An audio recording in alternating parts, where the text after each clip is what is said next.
treat it like a business from day one. A lot of people are passionate, and that's great, but great systems, leadership, financial discipline are what keep your doors open. Most cafe owners decide to open their business because they love coffee, but they don't realize how much of opening a coffee shop is actually repairs, spreadsheets, and people management. Here's the brutal truth.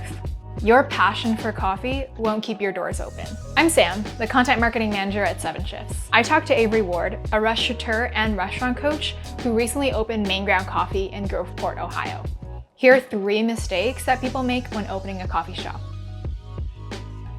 Mistake number 1. Treating your cafe as a passion project and not a business. When you were dreaming about pulling the perfect shot, you probably didn't think about your profit margins and labor cost percentage. But do you know how many guests you need every day or how much you need each guest to spend? Avery says he's always surprised by how many restaurants don't have the most fundamental systems: budgets and recipe costing cards. 2 monthly things you should budget for are your labor costs and your cost of goods sold. Together, these make up your prime costs. Labor costs include any costs associated with your staff, like hourly wages, salaries, payroll taxes, benefits, insurance, pay time off, trainee expenses, and even uniforms and employee meals. Cost of goods sold include inventory and supplies like beans, syrups, pastries, packaging, napkins, straws, and utensils. Setting these budgets and forecasting your sales helps you determine your break-even point, basically when you become profitable and earn back your startup and investment costs. If you've made a business plan for your coffee shop, then you'll know what I'm talking about. But if you haven't, I've made another video about that here. Creating a recipe costing cards means you know exactly how much each item costs you to make, and in turn, how much profit you make off each item. This is why Avery's team at Main Ground aims to have 80% of their drink sales be espresso-based drinks. The margins are better. A lot of operators, again, they do this as a passion and they love coffee or they love, interacting with the community. And there's another reason outside of like financial discipline. A lot of people don't go, oh, I want to get into business because I love accounting. I love numbers, right?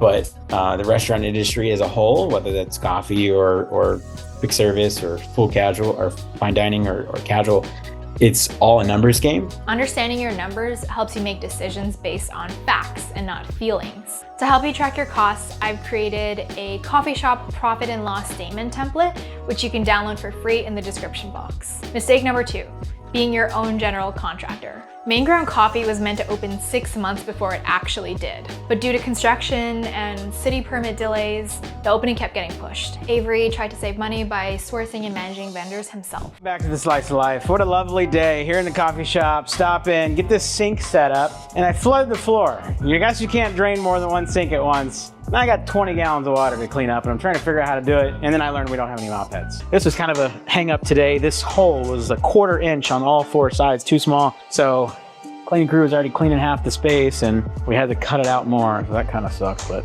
so this HVAC duct was actually installed wrong. It's like 4 inches offset from where it's supposed to be. We'll see, because the other alternate was to move the vent. But then we are just too far along. It would delay my flooring from going in and we'd have to patch the ceiling and repaint the whole ceiling and just... Another surprising complication that Avery didn't account for: water filtration. Water is one of the main ingredients in coffee.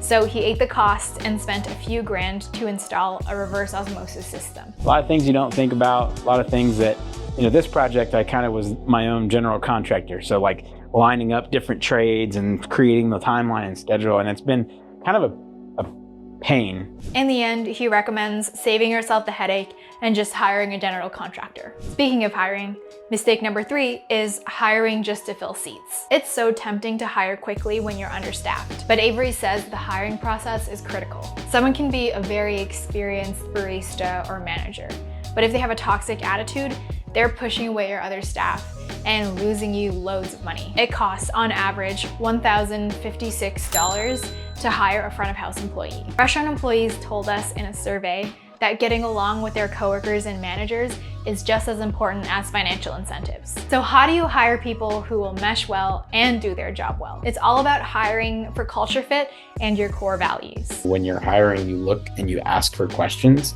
to see what their answers are and how they fit into your core values. Don't be afraid to tell people no in the interview, but also don't be afraid to interview 60 to 100 people to tell 90 to 94 of them no, to find your 6 people that you want. The coffee shop, from day one, we've had our general manager, Mallory, was actually a server for me down at Little Italy, but she's been bootstrapping and start-upping this company for us, and she's done an excellent job at hiring for culture. Every business that you walk into, when they've got great people, you can feel that energy off of the people that you're interacting with that work there. Sure, it takes extra time to sift through resumes, but finding the right people with the right attitude will boost employee and customer retention and save you money in the long run. Opening a coffee shop is so hard, so kudos to you for taking a chance on yourself and embarking on this journey. We've just scratched the surface on opening a coffee shop business, so if you want to dive deeper, I've included some free resources below, including a job description for a barista and a coffee shop employee handbook.